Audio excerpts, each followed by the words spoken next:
iparinig natin sa kanila yung pagtutol natin sa pang-aabuso nila na punong-puno na tayo, na galit na yung taong bayan, na handa na tayong lumaban. Mag-ingay! Tara! Tara! Dali! Ano nangyayari?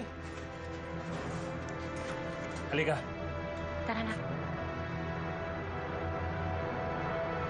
Hindi tayo pwedeng manahimik dahil ang pananahimik ay isang uri ng pagsang-ayon. Kulabugin natin ang mga mapagsamantala, mga taong ginagamit ang kanilang posisyon para lokohin at linlangin ang taong bayan.